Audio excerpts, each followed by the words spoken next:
Assalamualaikum warahmatullahi wabarakatuh. Perkenalkan, nama saya Aziza Hasna Arifin. Saya adalah mahasiswa Magister Sains Akuntansi Fakultas Ekonomi dan Bisnis Universitas Gadjah Mada. Pada kesempatan kali ini, saya akan mempresentasikan proposal tesis saya yang berjudul Pengaruh Retaliasi dan Media Pelaporan terhadap Intensi Melakukan Whistleblowing. Latar belakang dari penelitian ini berangkat dari pentingnya implementasi GCG pada perusahaan. Indonesia merupakan salah satu negara yang sudah menerapkan GCG pada perusahaan-perusahaannya. Selain itu, menurut Latan, pada tahun 2018, GCG juga dirancang oleh manajemen perusahaan untuk meminimalisir terjadinya kecurangan. Indonesia menduduki peringkat ketiga perilaku kecurangan terbanyak setelah Cina dan juga Australia. Hal ini juga terangkum dalam ACFE pada tahun 2018 bahwa kasus kecurangan terbanyak, yaitu sebanyak 51%, adalah kasus kecurangan korupsi. Selanjutnya adalah kasus kecurangan pada transaksi non-tunai. Di antara pihak-pihak yang dapat menemukan kecurangan, auditor dan juga karyawan merupakan pihak-pihak yang berpotensi untuk menemukan terjadinya kecurangan. Auditor seharusnya menemukan kecurangan yang dia temui dan juga melaporkan kepada pihak-pihak yang berwenang. Namun kadangkala auditor ini tidak menemukan kecurangan yang dia temui. Hal ini menandakan bahwa auditor itu melanggar etika profesi yang dimilikinya. Selain itu, karyawan juga berpotensi untuk menemukan terjadinya kecurangan. Namun kadangkala karyawan ini tidak melaporkan kecurangan yang ditemui pada pihak yang berwenang. Hal ini karena karyawan itu enggan untuk menjadi pelapor atau whistleblower. Di Amerika Serikat, whistleblowing terjadi pada Donald Trump yang menahan dana bantuan yang seharusnya diberikan kepada militer Ukraina. Hal ini dilakukan oleh Donald Trump karena Donald Trump ingin Presiden Ukraina menyelidiki kasus tuduhan korupsi yang dilakukan oleh perusahaan energi milik Joe Biden yang merupakan pesaingnya pada pemilihan presiden tahun 2020. Donald Trump terbukti menyalahgunakan kekuasaannya, yaitu dengan cara menahan dana bantuan yang seharusnya diberikan kepada militer Ukraina. Kasus Donald Trump ini terbukti atau terungkap karena adanya whistleblower yang melaporkan kecurangan tersebut. Whistleblower yang melaporkan kasus Donald Trump ini dirahasiakan kerahasiaannya dan juga dilindungi. Tidak hanya di Amerika Serikat, di Indonesia kasus kecurangan juga terjadi pada PT Waskita Karya saat melakukan IPO pada tahun 2019. Hal ini dilakukan oleh 3 direksi dan juga 2 KAP. Kasus pada Waskita Karya ini mengakibatkan 2 direksi pada PT Waskita Karya diturunkan dari jabatannya. Selain itu, baru-baru ini terjadi juga pada Garuda Indonesia yang melakukan kesalahan, yaitu berupa kesalahan pencatatan pendapatan. Terjadi kesalahan-kesalahan yang dilakukan pada perusahaan di Indonesia menandakan bahwa GCG belum diimplementasikan secara efektif pada perusahaan di Indonesia. Menurut Kaplan dan Schultz pada tahun 2007, cara yang dapat digunakan untuk meminimalisir terjadinya kecurangan adalah dengan cara mengembangkan sistem pelaporan kecurangan atau whistleblowing system. Whistleblowing system adalah sistem yang digunakan untuk mengungkapkan perilaku kecurangan mengenai tindakan ilegal, amoral, maupun tindakan yang tidak sah yang dilakukan di bawah kendali atasan mereka. Selain itu, whistleblowing system juga merupakan pengendalian internal organisasi. Menurut Muller, pada tahun 2004, perusahaan wajib untuk mengadopsi whistleblowing system. Menurut ACFE pada tahun 2014, kecurangan itu paling banyak dideteksi melalui aduan. Sedangkan menurut ACFE pada tahun 2018, karyawan sebanyak 30% dan juga manajer sebanyak 41% memiliki potensi tertinggi melaporkan kecurangan. Namun, kadangkala karyawan dan manajer ini tidak melaporkan kecurangan kepada pihak yang berwenang. Hal ini dikarenakan karyawan dan manajer mengalami dilema etis apakah akan melaporkan kecurangan yang dia temui maupun tidak. Selain itu, ada beberapa faktor yang menjadi alasan kenapa karyawan dan manajer tidak melaporkan kecurangan tersebut.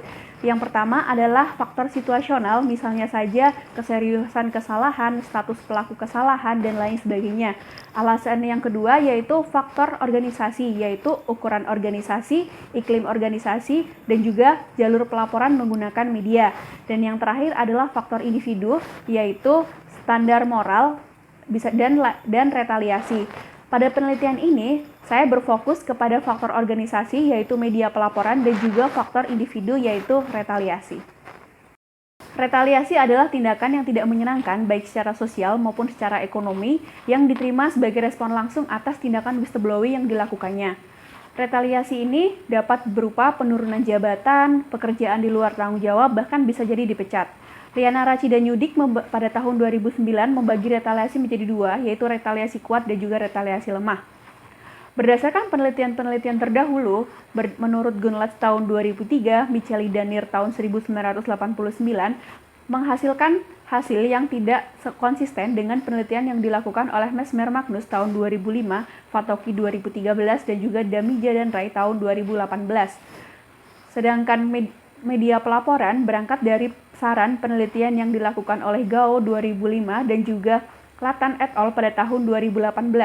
Media pelaporan merupakan alat atau sarana yang dapat digunakan untuk menyampaikan pesan atau informasi mengenai tindakan-tindakan yang mengindikasikan sebagai pelanggaran yang terjadi dalam organisasi. Selain itu, media pelaporan merupakan media dan sarana yang tepat untuk melaporkan kecurangan.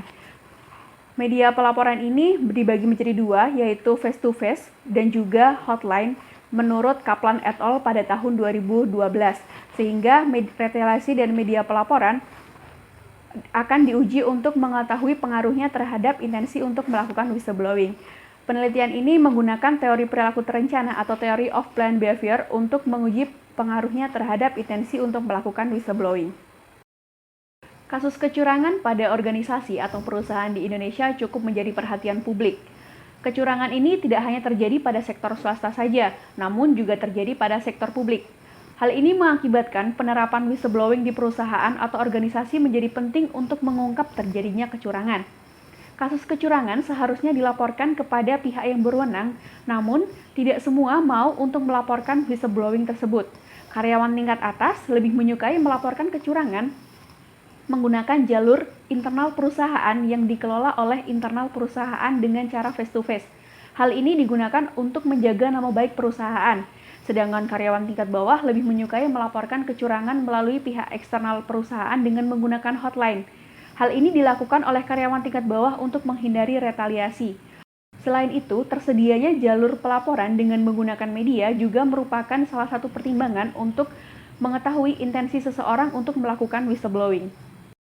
Pertanyaan penelitian ini yang pertama adalah, apakah intensi untuk melakukan whistleblowing akan lebih tinggi ketika retaliasi lemah daripada retaliasi kuat? Yang kedua, apakah intensi untuk melakukan whistleblowing akan lebih tinggi ketika internal perusahaan menyediakan media pelaporan menggunakan hotline daripada menyediakan media pelaporan secara face-to-face? Yang selanjutnya adalah tujuan penelitian. Tujuan penelitian ini bertujuan untuk menjawab pertanyaan penelitian. Kontribusi dari penelitian ini yang pertama adalah menambah literatur mengenai faktor yang mempengaruhi intensi untuk melakukan whistleblowing. Yang kedua adalah pentingnya penerapan pendidikan etika sejak dini. Yang ketiga adalah untuk manajemen organisasi sebagai pengendalian internal untuk mengurangi jumlah pelanggaran, penyimpangan, dan juga kecurangan. Dan yang terakhir adalah sebagai pertimbangan organisasi dalam analisis faktor yang mempengaruhi intensi untuk melakukan whistleblowing. Yang selanjutnya adalah teori. Dalam penelitian ini menggunakan teori perilaku terencana atau teori of planned behavior dari Azen pada tahun 1991 yang menjelaskan bahwa teori ini memprediksi perilaku bahwa niat untuk melakukan perilaku dapat diprediksi dari sikap terhadap perilaku, norma subjektif, dan juga kontrol perilaku yang dirasakan. Hipotesis pertama dalam penelitian ini, adanya kasus kecurangan yang terjadi di organisasi atau perusahaan seharusnya dilaporkan kepada pihak yang berwenang. Karyawan yang berada pada posisi rendah dan melaporkan kecurangan yang lebih serius cenderung untuk menerima retaliasi lebih tinggi saat melakukan whistleblowing daripada karyawan dengan jabatan yang lebih tinggi dengan kecurangan yang dilaporkan tidak begitu serius. Namun, tidak semua orang mau dan mampu melaporkan kecurangan tersebut karena takut akan adanya retaliasi yang diterima. Retaliasi ini misalnya saja tindakan merendahkan, pemberian pekerjaan di luar keahlian, dipecat, penurunan pangkat, dan lain sebagainya. Selain itu, adanya hasil yang tidak konsisten dari penelitian-penelitian terdahulu menjadi penghambat untuk memprediksi dampak dari pengaruh dari variabel tersebut, yaitu variabel retaliasi terhadap intensi untuk melakukan whistleblowing. Liana Rachida Nyudik pada tahun 2009 membagi retaliasi ini menjadi dua, yaitu retaliasi kuat dan juga retaliasi lemah. Retaliasi kuat adalah retaliasi yang diterima atas tindakan whistleblowing yang dilakukannya pada orang yang melaporkan whistleblowing tersebut, sedangkan retaliasi lemah adalah retaliasi yang diterima atas pelaporan kecurangan atau tindakan whistleblowing yang dilakukan oleh orang lain. Sehingga hipotesis pertama dalam penelitian ini adalah intensi untuk melakukan whistleblowing akan lebih tinggi ketika retaliasi lemah daripada retaliasi kuat. Yang selanjutnya adalah pengembangan hipotesis yang kedua. Hipotesis kedua ini berangkat dari saran penelitian yang dilakukan oleh Gao et al. Pada tahun 2015 dan juga Latan et al. Pada tahun 2018. Karyawan tingkat bawah memiliki potensi paling besar untuk melaporkan kecurangan. Namun, karyawan tingkat bawah lebih menyukai melaporkan melalui eksternal menggunakan hotline atau media massa daripada internal. Hal ini dilakukannya untuk menghindari retaliasi. Hal ini bertolak belakang daripada karyawan tingkat atas. Karyawan tingkat atas lebih menyukai melaporkan kecurangan menggunakan internal perusahaan karena akan menjaga reputasi perusahaan, nama baik, harga saham, dan lain sebagainya. Selain itu, diperkuat oleh Andrews dan Balance pada tahun 2013 bahwa media pelaporan yang dikelola oleh internal perusahaan akan meningkatkan pencegahan kecurangan dalam 2 tahun sampai 5 tahun ke depan. Kaplan et al. Pada tahun 2012 membagi media pelaporan ini menjadi dua, yaitu hotline dan juga face-to-face, sehingga hipotesis kedua dalam penelitian ini adalah intensi untuk melakukan whistleblowing akan lebih tinggi ketika internal perusahaan menyediakan media pelaporan menggunakan hotline daripada menyediakan media pelaporan secara face-to-face. Yang selanjutnya adalah metode penelitian. Penelitian ini merupakan penelitian eksperimen 2x2 between subject. Dengan responden penelitiannya adalah mahasiswa S1 akuntansi yang sudah pernah menempuh mata kuliah etika bisnis dan pengauditan. Mahasiswa yang sudah pernah menempuh mata kuliah tersebut diharapkan memiliki pengetahuan yang cukup untuk memahami dan mengerjakan kasus eksperimen mengenai whistleblowing. Partisipan untuk pilot testnya adalah mahasiswa Magister Sains Akuntansi dan untuk sampelnya ada 15-20 pada setiap grup sesuai dengan Hare et al. Pada tahun 2014. Definisi operasional variabel. Variabel intensi melakukan whistleblowing diukur dengan menggunakan 3 skenario dari Schultz et al. Pada tahun 1993 dengan diukur menggunakan skala Likert 1-5. Sedangkan untuk manipulasi retaliasi dibagi menjadi 2 berdasarkan Liana Raci dan Yudik 2009, yaitu retaliasi kuat dan retaliasi lemah. Dan variabel media pelaporan dimanipulasi berdasarkan Kaplan et al. 2015, yaitu dengan membaginya menjadi hotline dan juga face-to-face. Prosedur eksperimen dalam penelitian ini yang pertama adalah persiapan, dilanjutkan dengan partisipan mengisi lembar persetujuan. Yang ketiga adalah partisipan memahami dan menjawab pertanyaan berdasarkan skenario, yaitu skenario dari Schultz 1993, dilanjutkan dengan partisipan mengisi lembar demografi, dan terakhir adalah debriefing dan pembagian souvenir. Yang terakhir adalah teknik analisis data. Uji kualitas data yang diuji adalah uji validitas dan uji reliabilitas. Analisis deskriptif, minimum, maksimum, dan juga standar deviasi. Uji asumsi ANOVA yaitu uji homogenitas menggunakan Levin test, dan uji normalitas menggunakan Kolmogorov-Smirnov, dan juga uji randomisasi menggunakan chi-square. Sedangkan uji hipotesisnya menggunakan Analysis of Variance atau ANOVA. Sekian video pemaparan proposal tesis saya. Saya menerima masukan dan saran dari dosen pembimbing, penguji, dan teman-teman sekalian. Terima kasih dan wassalamualaikum warahmatullahi wabarakatuh.